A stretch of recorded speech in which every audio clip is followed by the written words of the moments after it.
Hi, this is James Headley with the Moving to Naples channel. Thank you so much for joining me for this latest episode when I'll talk about the 10 things I hate. Maybe that's a bit of a strong term, but at least dislike about living in Naples.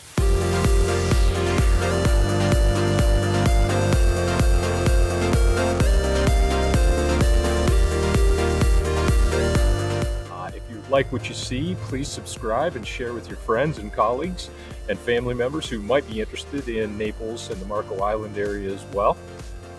So with that, let me just jump right in and start by saying that it was a good sign, probably, that this was a much harder list for me to develop than my love letter to Naples, which I hope you'll also take the time to watch, share, and subscribe. Uh, this list really is maybe probably a bit of nitpicking as we go along, but I'll let you decide. And as always, I believe in being completely transparent about the good and the bad, and let you make the decision. And of course, if I can help you to find a place here in Naples that fits your good and bad, accentuating those strengths and really downplaying the weaknesses, I'd be happy to do so. So with that, let me start with number one, and that is bad drivers. Southwest Florida has their fair share. I-75 is the major thoroughfare here, getting north-south, and then including over to Miami, so a bit to the east as well. And it can be challenging. It can be challenging there. It can be challenging on the surface roads. The type of person who struggles with someone going 10 to 15 miles per hour below the speed limit in the left-hand lane, bring some soothing music and just be prepared for it here. So that definitely is something to be aware of. And turn signals seem very optional here. That's just a bit of the list scratching the surface. But just drive defensively when you're in the area.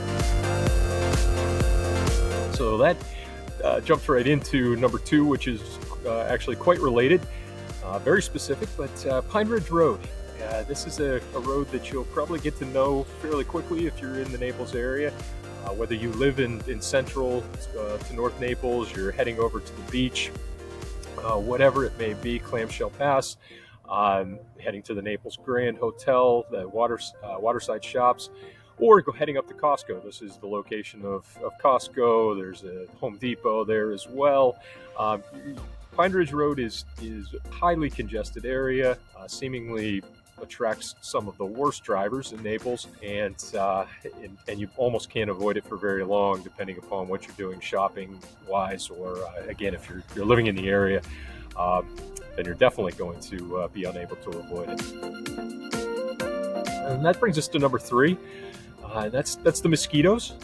Thankfully, I'm not getting bitten here this afternoon as I record this, and we did have a bit of a rainstorm, a bit of rain a couple of days this week. But they haven't come out in full force again. The weather is cooling just a bit, so that helps on that front. But we definitely get our fair share of mosquitoes. They're the worst of the critters. The others seem to avoid humans as much as possible, while the mosquitoes are out there looking for us. So just be aware, bring some bug spray. You may want to wear some longer sleeve shirts, light longer sleeves, in the evenings or in the very early in the day when they're at their worst. Number four, personal pet peeve, I admit, but slow play on the golf course. Our golf courses here, for the most part in Naples, are populated by golfers who are in golf carts. So it's one thing to deal with slow play when you're playing a predominantly walking course, perhaps with a lot of hills. Most of our courses here are pretty flat, and again, people are in golf carts. So it's a case of re-education and a case of being aware of who's around them on the golf course. But you're going to run into it, not everywhere, and certainly not every day, but there's more than the average amount of slow players I have found on the various golf courses here, and that's the public and the private courses, unfortunately, so you can't get around them in most cases. Brings me to number five. I mentioned a bit of rain this week, and number five on the dislike list is the sauna effect here after a rainstorm. If the temperature's in the 80s, which it often is, or the 90s, which it often is, particularly in the summer months, and we get that nice cooling rainstorm, the effect doesn't last very long, because not long after that we get into the bit of sauna effect as that moisture starts to evaporate up.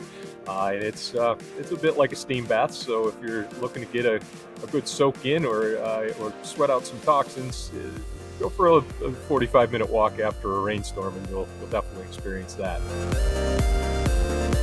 Number six, changing gears a bit, is the lack of good Chinese food, the lack of good pizza. There are some very specific things that I find, and that if you read some certainly local blogs and local neighbor sites like Nextdoor, you hear this bemoaned all the time. There is actually a fairly decent Chinese place that's come in the last year and a half in my part of East Naples, which was a welcome addition. But still, it's pretty subpar on the whole. You might have to drive in 30 minutes, 35 minutes to find really good Chinese food. I was driving routinely 30 to 35 minutes to find decent New York style pizza as well. So, lots of great food here in Naples, but those takeout staples of Chinese and pizza, not so much. Thai and Indian, I would say are much better and maybe better than expected in a town of this size. That brings me to number seven, which may be related to number six, and that's the lack of diversity.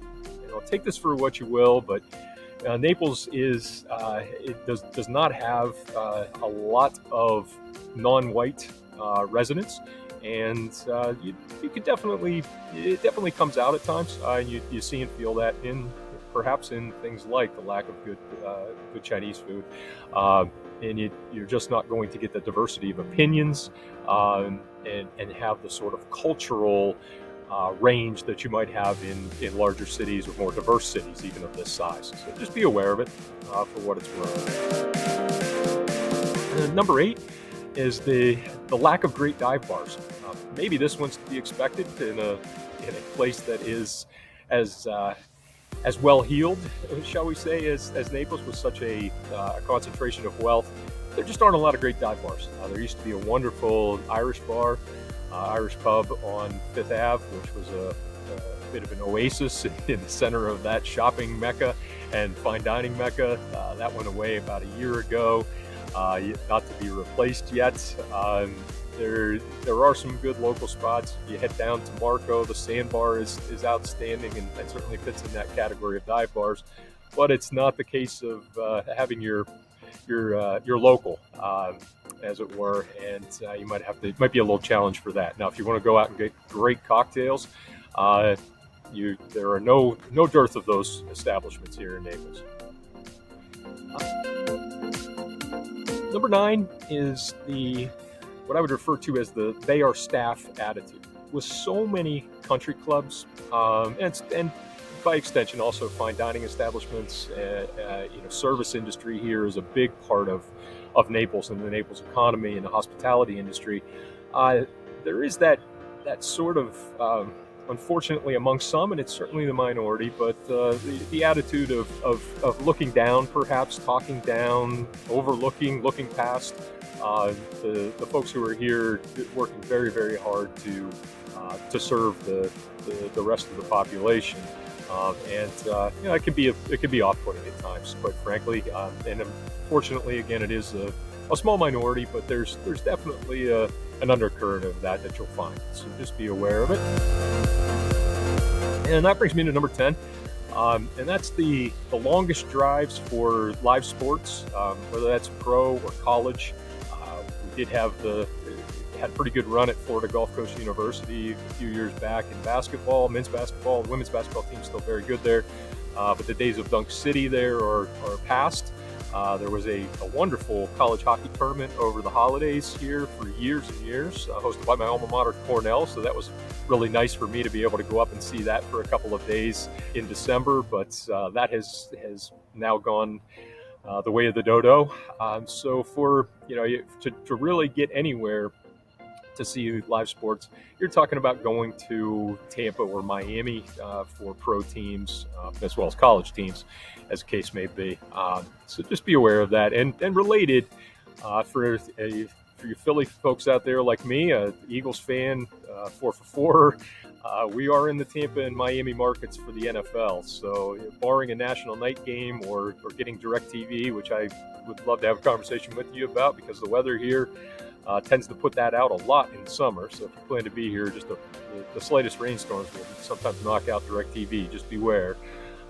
You're not going to get a lot of Eagles games at home versus going out to a local watering hole. So with that, I appreciate you hanging in, and again, would love to work with you and talk to you about the pluses and minuses down here, and find a great plus for you. So please do reach out anytime and subscribe and share this channel with your friends. Thank you so much, and until next time.